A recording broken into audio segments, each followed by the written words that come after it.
Physiotherapy school, Camberwell Green, pretty rough area of South London, King's College Hospital, just up the road from Camberwell.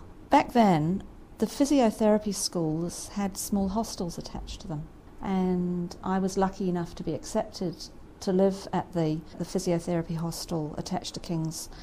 Back then, the other thing they did was they had 6 monthly intakes of students, and there were 20 in each intake. So at the hostel, we didn't have the full intake there. I can't remember how many beds they had. So you stayed there for a year, and so every 6 months there was a new group coming in. You had to walk up Denmark Hill. And that was a really good way of getting to know a group of girls. All of us came from different parts of England and Scotland. It brought us together, united a quite small group, and I'm still particularly friendly with 2 or 3 of them, even though I'm now on the other side of the world.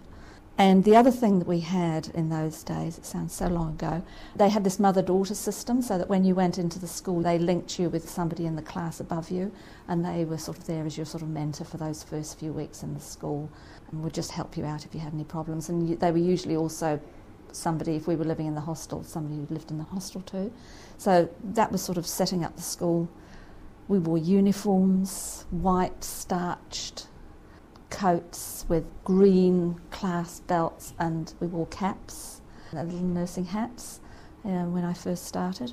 I can't remember whether we kept those all the way through, but we always used to think what a waste of time these things are, because you didn't put any hair underneath them, you just clipped them on top of your hair.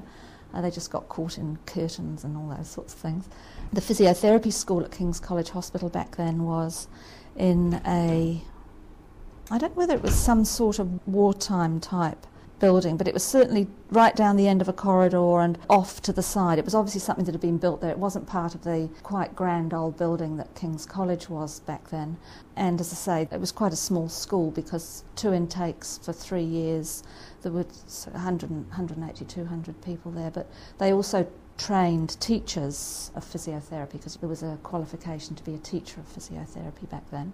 One of my memories about the school is that our electrotherapy teacher was a lady called Pauline Scott, who edited Clayton's Electrotherapy, and she had been taught by Clayton herself. She was a really formidable lady. She scared us. But it very soon became apparent to us that this was one class when we didn't need to make any notes at all, because her talks were Clayton's Electrotherapy. You just had to open the book at the page, and it was word for word in the textbook. So you didn't need to take any notes because you couldn't get anything else out of her, because she just knew Clayton's Electrotherapy backwards and forwards. And this is when I was saying previously about my science classes at school. I can remember having arguments with her about static electricity as a result of the stuff that I'd learnt in physics at A-level, and I think my A-level physics was beyond her electrotherapy, static electricity. I can't remember the argument now, but there was something about what use. I think she said that it was no use whatsoever. You couldn't use static electricity, and I got all this stuff in my head about what you could do with it. So I also remember she had chilblains, and whenever we were practicing with ultraviolet light, she would come and pop her hands under our ultraviolet lights to give herself a dose of ultraviolet, which is what she said was a treatment for her chilblains back then. And she always claimed that she'd had several prospective husbands and fiancés thanking her because she had such a precise way of teaching us to set out our trays for our electrotherapy treatments. You had to know everything you needed on your tray before you went and got it. You had to go and set up your tray. If you forgot something, you weren't allowed to go back and get it without making everybody in the class know that you'd done something wrong. And she claimed that this was a way of training us so that we were going to be good wives in the future as well, because we would always be so well organised and our husbands would always be very grateful to us. And she claimed that she'd had people thanking her for the way she trained these young ladies into being such methodical creatures. Miss Joplin was my particular favourite. We did movement to music with her as part of our training. When we first started, the way the course was organised, you spent your first 2 or 3 weeks. Every single day, we spent the first hour and a half in the gymnasium doing a whole variety of movement. Like she would send us home one day and say, figure out how you get into bed when you go home tonight and come back tomorrow and we'll think about how you moved and how you got into bed. And we started to learn that people moved in different ways, and the number of ways of getting into bed was just amazing. We never sort of even thought about those sorts of things. We also went through in those first few weeks, that hour and a half, this is where the Denmark Hill comes in. After the first 3 days, it hurt so much to walk up the hill. And I vividly remember Polly, who was one of our friends through the hostel, she couldn't walk up the stairs to bed. She had to go up on her backside because her legs were aching so much. So we had a really, really physical workouts for those first few weeks, and we got really, really, really fit in those first few weeks of our physiotherapy training. The whole of the first 6 months was spent in the classroom or in the gymnasium, getting a whole background. We might have had the occasional patient come in and talk to us about what had happened to them in hospital. But at the end of that 6 months, we then had to do, must have been 2 weeks, nursing. So we were put onto the wards.